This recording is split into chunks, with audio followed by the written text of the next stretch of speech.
What is going on, Patreon squad? Hopefully you guys are having a good one. Back at it again to go through the weekly updates that we have so far, and yeah, we got a lot going on. We got a lot going on, so there's gonna be a lot of blogs to read through. I think we got 5, so we'll have a lot of thoughts, a lot of takes. We may have even had something from last week. If we did, it was very minuscule. I don't even know where to go. News archive? Where do we find the old ones?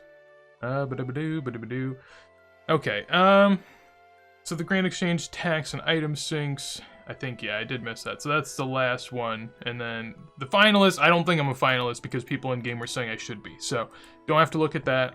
I really don't have any takes on it, to be honest. I mean, we've been through like 8 or 9 years of finalists at this point. It is what it is. So they've added the 1% tax, as we well know. It does make it a bit strange whenever you're like trying to suss out what's going on in the Grand Exchange, because you got this minus 1% and then I don't know, it's very strange, but overall, basically everything is taxed for 1 GP. Any items sold for under 100 GP will not be taxed, so really like low level stuff isn't being taxed, which is fine. That's all worthless anyway, so you don't need to get it out of the game. Any items sold over 500 mil will have a cap of 5 mil GP tax, so kind of good for the high margin flipping up there. Simple cases, we've already went through this, to be honest. I know I've read through this blog before, and I think they're just kind of reiterating it. So this was actually pretty interesting. The PvP changes, they ended up changing skulling and luring in the sense that you can now turn on a PK skull prevention down there. So you can no longer accidentally skull up if you have that ticked. With that said, I don't know how that affects luring. I guess skulling and luring is kind of the same thing. So it makes sense. We've added some additional safe areas in PvP world to tackle combat luring. Ape Atoll, Barbarian Outpost, Blast Mine, Duel Arena entrance. That one's funny. Goodness. Remember that? I don't know if you guys saw it, but there was like this guy that died and lost maybe 20 bill or something. Could have been fake. No one knows, but it seemed pretty real. So I wouldn't say that it's sus. But other than that, that's basically it for the blog from a good while ago. Proposed changes to death pile mechanics. I actually did not see this. So behind the scenes, we've been thinking about an improvement we can make to death pile mechanics, which Ultimate Iron Man players may benefit from. This would be small but helpful, that we'll hope you love. Currently, there's a significant risk for Ultimate Iron Man when dropping items to the ground unless they are able to get back to their items within 60 minutes after the items drop to the ground. The contents of the death pile will despawn and be lost forever. Come on, we like the risk. We like the risk. The risk factor is generally accepted as part and parcel of the UIM game. However, when battling with connection issues, UIMs could suffer devastating losses. That is fair. I mean, I get it. So they're gonna change the engine for UIMs. Alright. Nothing needs changing at the moment. If you don't want us to change anything, we don't have to, but let's take a moment to explain what currently happens when an Ultimate Iron Man dies. On death, the UIM drops. Carried. Okay. I get it. Proposed changes.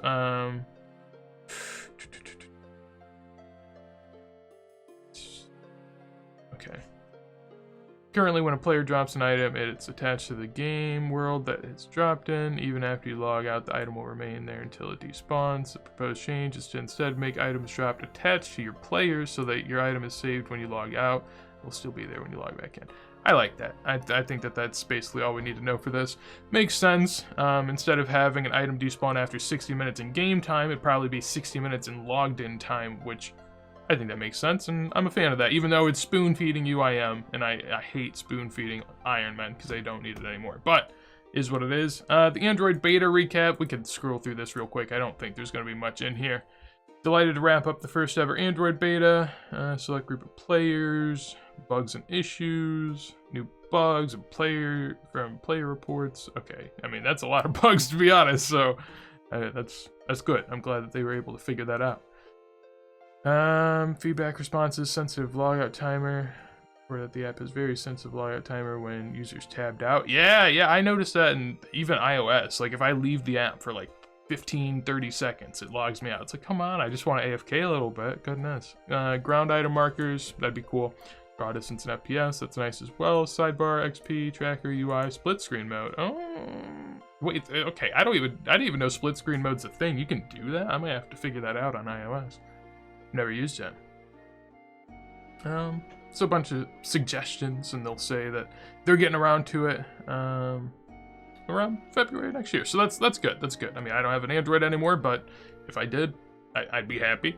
So the Gillinor Gazette, someone was mentioning a few things that were in here that were pretty intriguing. So project status update, it's been an interesting year in the world of old school RuneScape, which has now hit the ripe old age of 8.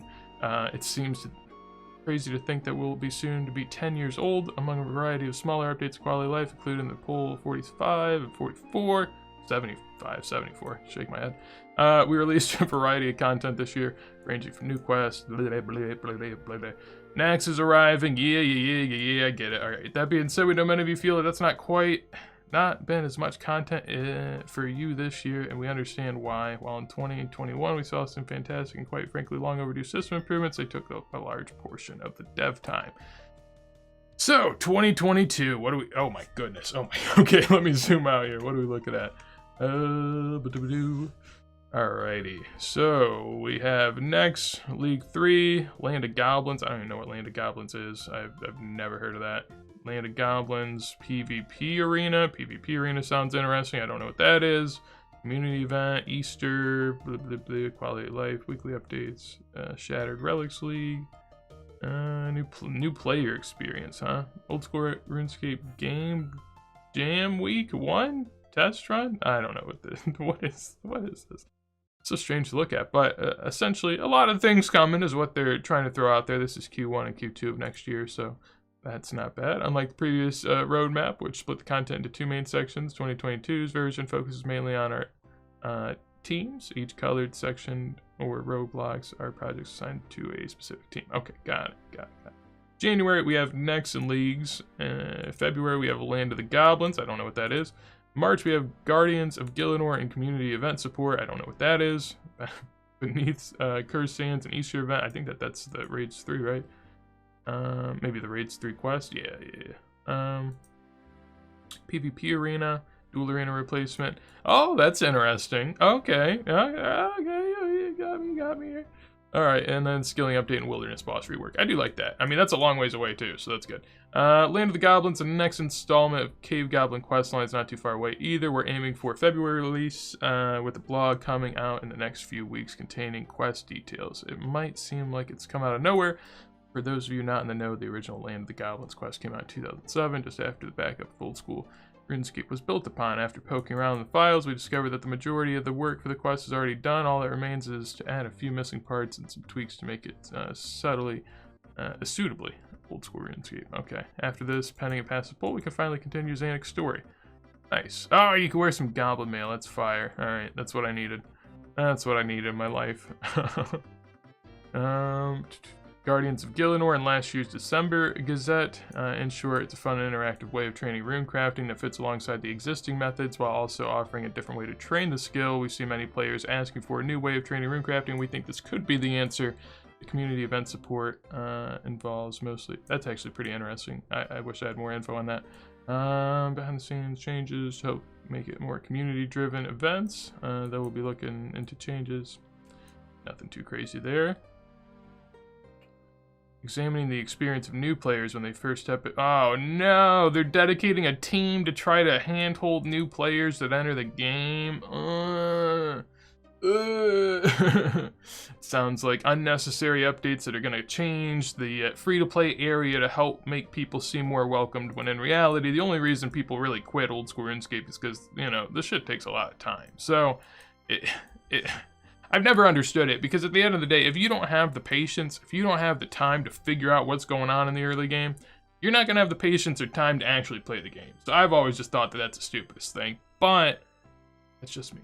I guess as far as a company's concerned, you know, you always want to be worried about the bottom line and making people, you know, more welcomed early on, and I don't know. I get it. That's pointing towards our new approach. What is this? In regards to Tomb of Masket and the Wilderness rework, I want to give you an explanation of their placement on the roadmap, which we appreciate is a little later in the year than expected. Tombs is our third raid, and we'll be looking to go big. It's our largest skill raid to date, and we know how important it is that we get this right, so we want to spend more time making sure it's up to the standard you'd expect from a raid, especially since we're trying something new. Before the end of the year, we hope to share information about Old School's third raid and new quest in the desert storyline. Okay, so not too much unveiled there.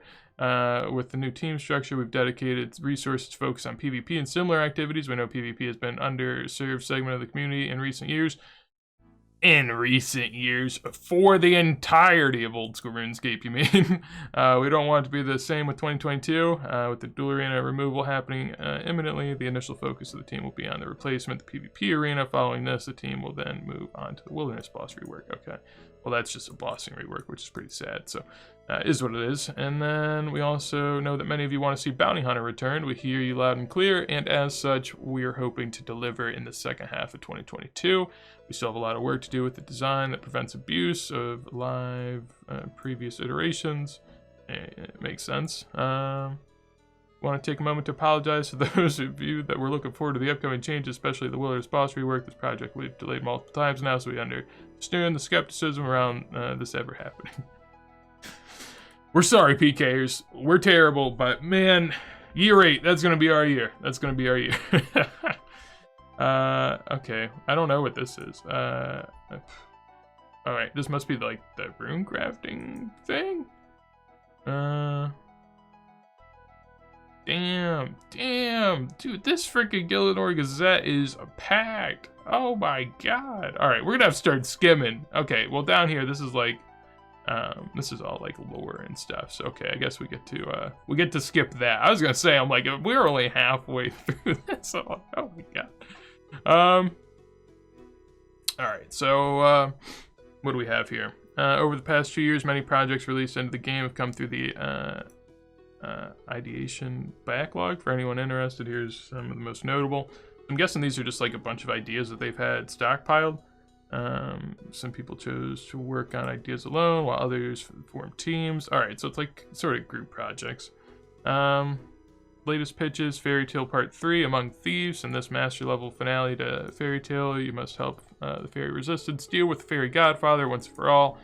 Alongside the usual XP and quest rewards, completing the quest will unlock new fairy rings and updated magic signatures. Okay, kind of cool. Wish there was more behind that. That's not very enticing, but sounds fun. Guild of Shadows. Someone mentioned this. I think that this was a thieving guild. Back in 2018, we spoke about advanced warfare skill.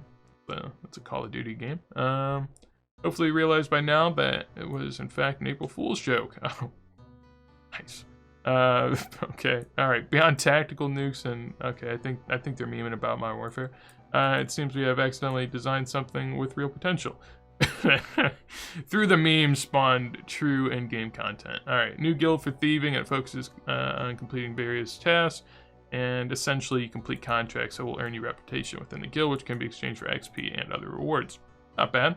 Tourist attraction wants to help someone setting up new adventures, activities to attract new visitors to Kandarin. Once these have been set up, they can be used as training methods and various skills. For example, rock climbing requires you to make a rock climbing wall near Backstory Falls. Once built, you can use the climbing wall to earn agility and strength XP. This sounds very strange. I don't quite know how I feel about that, but so be it. Sulfus is a tortoise skilling boss designed for 1 to 3 players. The fight is split into 2 phases. First is all about preparation, requiring you to do hunter, woodcutting skills. Once you have what you need, you begin the actual fight where you're farming, construction. Nah, that's just too many skills. Why we gotta make like 4 skills into a boss? By luring the boss out of these traps, you'll be able to do enough damage, but of course, doesn't ensure your group first. Beating the boss will offer a chance for grabbing. I don't like that. I don't like the tortoise, I'm not gonna lie. Future of ideation. I don't really feel like reading that, honestly. Basically, they're just gonna come up with new ideas. A heated showdown. Before we dive into a heated showdown, do be aware that this is just a pitch. As such, there is no guarantee this will ever happen or make it into the game. This is how they should like put everything out there going forward. It's just so much easier. Then you can't get got. Last year we released Getting Ahead as a short one-off story in Karen we referred to as a twisted tale. Original goal for this was to design and create a number of tales to help fill out Karen and Kevos with more stories, characters, and other interests. Okay, so basically they're trying to work through a bunch of different things for Karen. Alright, that's fine. I'm cool with it. It doesn't seem like any of this is really all too hashed out, so I don't know. Whatever they come up with, I'm sure it'll be alright. Western themed quest. Okay. Pilgrimage to the Sands. Where do you want to go from here with the release of Tombs of Amasca next year? We've decided. I had to check to make sure I was recording. I would have been real sad 15 minutes in if I was like, oh man, I'm gonna have to re-record all this.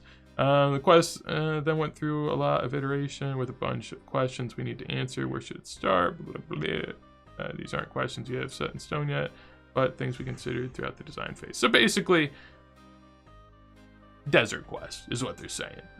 So where do we go now? They'll figure it out. Okay. Got it. I mean, those are, you know, some pretty cool ideas. I like most of them. The tortoise boss is a little off-putting, I'm not gonna lie. The tortoise boss, they didn't sell me on it very well, but so be it. Group Iron Man post-launch improvements, honestly, I mean, I can open it and we can skim through it and I can just be like, oh, that's good. Storage expansion, emergency teleport shards. See, I think they already, maybe they haven't done it. Maybe they finally did it. But okay, they're polling it. All right, I've seen these questions before. Trading untradables, that's actually interesting. We've seen countless requests for players to be able to share certain items with their team members that would otherwise be untradeable. I actually think that'd be pretty cool. They don't have everything. It's not like fire capes. I was wondering, I'm like, that'd be a little strange, but crystal armor, crystal tools, infernal tools, Barrow's armor. I agree. This all makes sense to me. I'd be with that. I'd probably not vote on this since I'm not involved. It might even be a Group Iron Man only poll. I don't even know. That would make sense. PKers would just downvote it for fun. And then finally, Christmas 2021. Gonna have to give this a peek. I haven't done the event yet, but would be down. Snow is falling. Presents are wrapped in gingerbread. Gnomes are lurking in ovens across Gillinor. Christmas has come to Falador. Sadly, though, not all is merry and bright. For one young squire, he's been rushed off his feet getting ready to play Santa at the festival. He's found himself in a real Christmas cracker. He's gone and washed a suit alongside Survivan's armor. We all know what happens when you mix red and white. Okay, now he has to restore immediately. Admittedly, okay, rather fetching pink armor to its former glory. Okay. Sounds like fun. I'll have to give it a peek. I haven't done too many events in the past, but I need to do them more because honestly, I need access to the rewards from before because there's so many cool ones that I can use for thumbnails and stuff. So I really need it. GE tax though, do they have like a number here? We've been sinking around 30 billion GP on average per day. Nice, nice. The vast majority of its sum has been removed from the game's economy completely, allowing us to extend the item sync feature to cover more requested items. While we have no immediate plans to change the tax in the future, we may need to bolster these features so they have more impact, especially as so many of you are keen to see more items covered by the item sync system. Bear in mind that changes don't have to be applied across the board. We could keep skilling supplies at the current rate while raising the tax on cosmetic items to 1.5%, for example. So many possibilities. Yeah, don't do that. Just keep it at a flat 1. That's nice. That's nice. All right, Golden Gnomes, December 17th. But today? I think that's today. Oh boy. Oh boy. Oh boy. Annual survey. Oh, you got a chance at an Amazon voucher. Nice. Nice. Okay. Well, seems like about it. A lot to cover, but I mean, a lot of good things. Basically, a lot of what they're planning for the next year, which is always good. You like to see that at the end of the year, at least some forward thinking and some plans going forward. So then people are happy, you know, appease the masses, dangle the carrot in front of them, and they're good to go. So hopefully you guys enjoyed the Patreon video, the nice little update blog. If you did, you don't have to do anything. That's how this works. So appreciate you hanging, and until next time, hopefully you guys enjoy yourself and enjoy the week.